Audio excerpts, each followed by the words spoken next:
My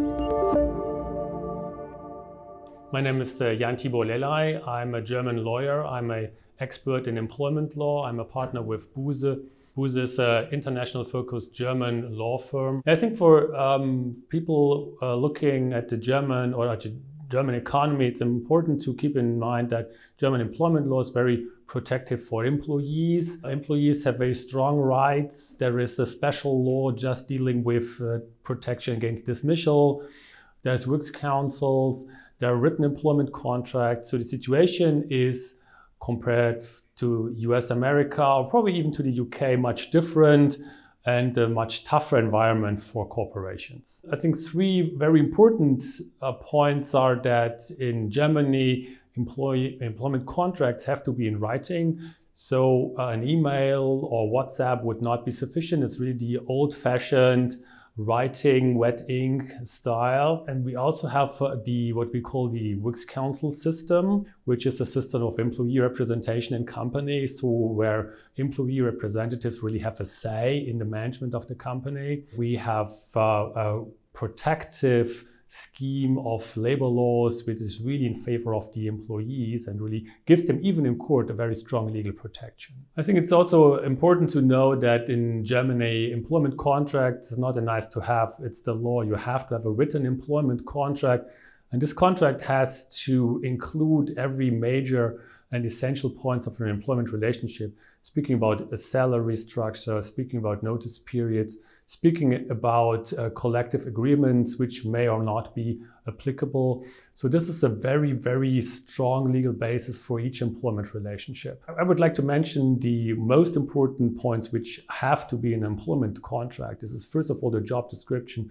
So the employee has to know what he or she needs to do on the job. Then you need to speak about the salary. So what's going to be paid for if the employee is doing the job, what money? Or it's a collective bargaining agreement ruling the pay structure. Then you have to speak about the notice periods. So what notice periods has to be obeyed when you want to terminate the contract, the company wants to terminate the contract, or the employee wants to terminate the contract.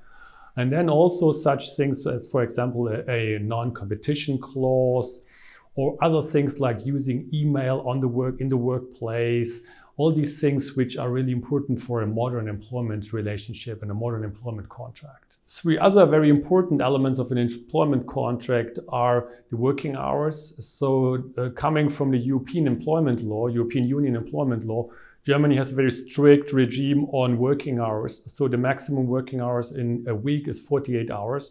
So this has to be reflected in the employment contract. Maximum working time per day is 10 hours. So this is a very, very strict legal regime. And then also the things like a non-compete agreement, which is often used in employment contracts. In Germany, there are special rules dealing with that. For example, you have to pay the employee as a compensation when he or she needs to be or should be put under a non-compete agreement. Also, of course, important for any employee are vacation claims. There is a legal minimum in vacation claims in Germany, so it's 20 days. A year if there is a working time of 5 days a week. So this is a legal requirement, and the employer cannot change that in the contract. So the employee can in any case claim that. A lot of companies ask, what about overtime? How is overtime paid? General rule is that overtime in Germany has to be paid. Mostly this is also stipulated in the employment contract. You find it also in collective bargaining agreements. Of course, very, very important point in the practice, because employees, of course, will ask, what is my pay or what is my salary when I work overtime? I think also a very important area is how to terminate an employment relationship, how to terminate an employee. This is a very important area of practice, because German employment law heavily regulates that. There is an own law which is just dealing with this type of situations. It's the unfair dismissal law. So the company has to show certain grounds for termination. In effect, only 3 grounds are acceptable under the law. This is personal reasons, business reasons, or a poor performance. Then we have to consider the notice periods, which are also regulated by law, mostly or often longer than in other countries, for example, like in the UK or in the US. These cases often come in front of labor courts. because many employees, if they get terminated by their company, will challenge this termination in court and will try to get a higher severance pay or a severance pay as such in case they get terminated by their employers. Probably even as a checklist, you go through a certain process when you want to terminate an employee. First, of course, it's the decision, why is the employee terminated, for example, for business reasons. Then the termination letter is prepared. If there's a works council in the company, the works council has to be consulted before the termination is really sent off to the employee. Then the termination is delivered, and then the employee has 3 weeks time to challenge this termination in court. What's also important is that when an employee is terminated, the company has to stand by the notice period, which is often stipulated in the contract. For example, 3 weeks or 1 month or even 2 or 3 months.